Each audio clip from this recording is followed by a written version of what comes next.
ప్రధాన వార్తల్ని చూద్దాం. ప్రజాస్వామ్య విశ్వసనీయతను పరిరక్షించుకుందాం. ప్రభుత్వంపై ప్రజల నమ్మకానికి ఎన్నికలే నిదర్శనం. అభివృద్ధి సుస్థిరతకు వారు పట్టం కట్టారు.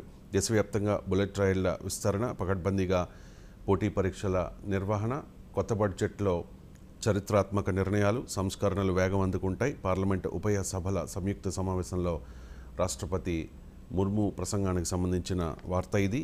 ఈ ప్రసంగాన్ని రాష్ట్రపతి ద్రౌపది ముర్ము ఉభయ సభలను ఉద్దేశించి పార్లమెంట్లో చేసిన ప్రసంగంపై విపక్షాలు మండిపడుతూ ఉన్నాయి. ఇది అసత్యాల పుట్ట, ప్రభుత్వ స్క్రిప్ట్ అంటూ కాంగ్రెస్ ఆరోపణలు చేస్తోంది రాష్ట్రపతి ప్రసంగంపై.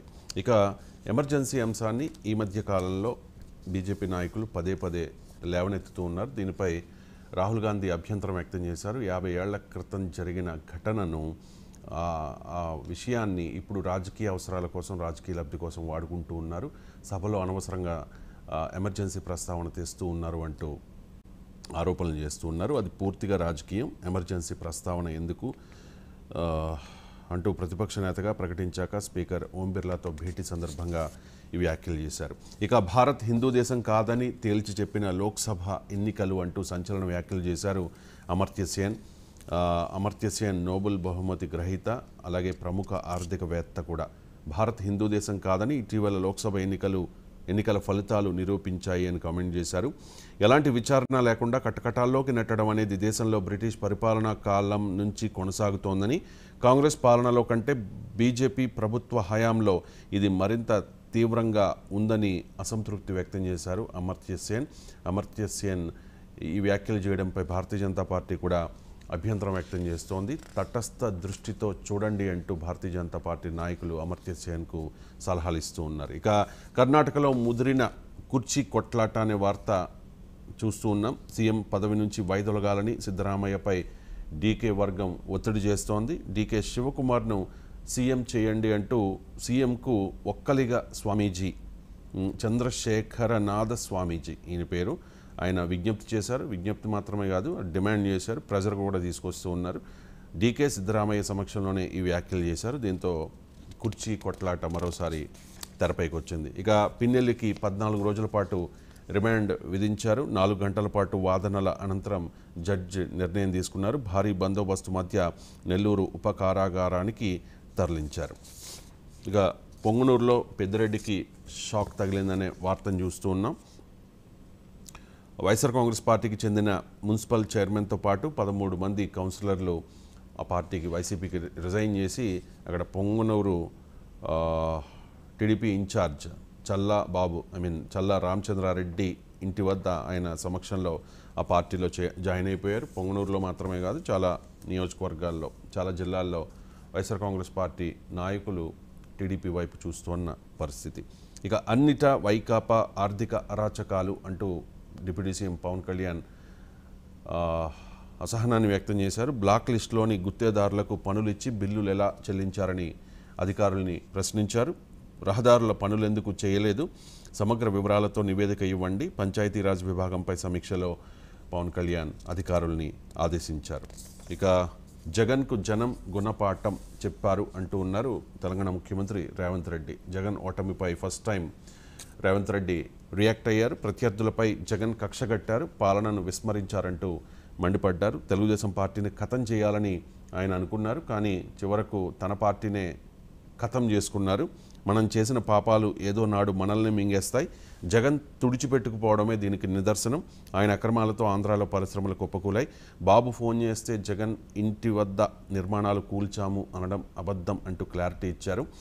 రీసెంట్గా హైదరాబాద్ ప్యాలెస్, లోటస్ పాండ్ దగ్గర ఆక్రమించి అక్కడ నిర్మించిన కొన్ని నిర్మాణాలని రేవంత్ సర్కార్ కూల్చేసింది. జీవీఎంసీ అధికారులు కూల్చేశారు. సో ఇది బాబు ఫోన్ చేస్తేనే మీరు ఇటువంటి యాక్షన్ తీసుకున్నారా అంటూ కొంతమంది మీడియా మిత్రులు అడిగినప్పుడు ఈ క్లారిటీ ఇచ్చారు. అండ్ ఇంకొకటి, చంద్రబాబు నాయుడు అటువంటి చిల్లర పనులు చేయరు అంటూ కూడా కితాబు ఇచ్చిన పరిస్థితి. ఇక ప్రభుత్వాన్ని పడగొడతామంటుంటే ఊరుకోవాలా అని ప్రశ్నిస్తూ ఉన్నారు రేవంత్. బీజేపీ బీఆర్ఎస్లకు ముఖ్యమంత్రి రేవంత్ రెడ్డి సూటి ప్రశ్న. పీసీసీ కొత్త అధ్యక్షుడిని నియమించాలని అధిష్టానాన్ని కోరా. జగదీష్ రెడ్డి సవాల్తోనే విద్యుత్పై కమిషన్ను ఏర్పాటు చేశా. ఎమ్మెల్సీ జీవన్ రెడ్డి గౌరవానికి భంగం కలిగించబోం. మంత్రివర్గ విస్తరణపై ఎప్పుడూ చర్చ జరగలేదని సీఎం స్పష్టీకరణ. అండ్ రేవంత్ రెడ్డి ఇంకొక వ్యాఖ్య కూడా చేశారు. హరీష్ రావు ట్రాప్లో కేసీఆర్ పడ్డారు, ఇది ఆ పార్టీకి కేసీఆర్కి కూడా ఇబ్బందికరం అంటూ కూడా కామెంట్ చేశారు. మాజీ మంత్రి హరీష్ రావు ట్రాప్లో కేసీఆర్ పడ్డారు, అందువల్ల భవిష్యత్తులో బీఆర్ఎస్ బతకడం, కేసీఆర్ రాజకీయంగా నిలదొక్కుకోవడం చాలా కష్టం.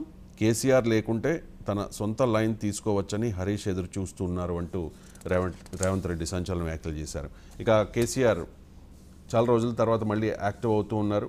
ఫామ్ హౌస్లో బీఆర్ఎస్లో మిగిలిన 30 మంది ఎమ్మెల్యేలతో కూడా రీసెంట్గా భేటీ అయ్యారు.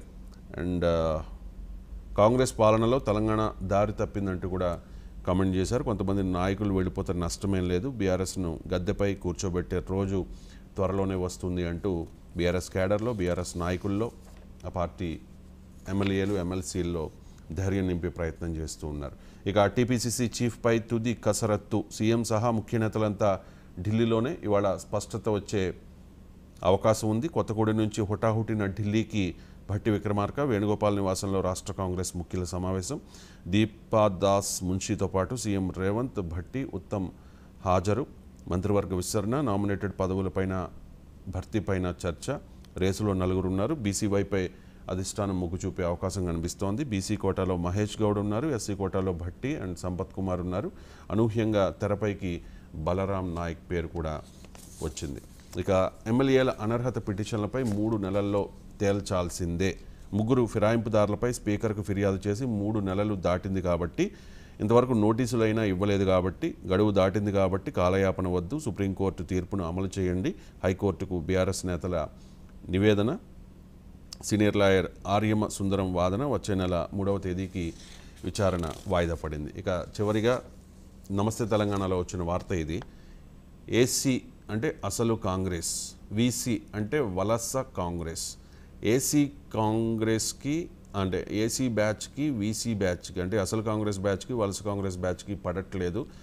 ముఖ్యంగా ఉమ్మడి వరంగల్ జిల్లాలో గ్రూపు రాజకీయాలు తెరపైకి వస్తూ ఉన్నాయి. మహిళా మంత్రుల మధ్య విభేదాలు తీవ్ర స్థాయికి చేరుకున్నాయి. గ్రూపులుగా చీలిపోయిన జిల్లా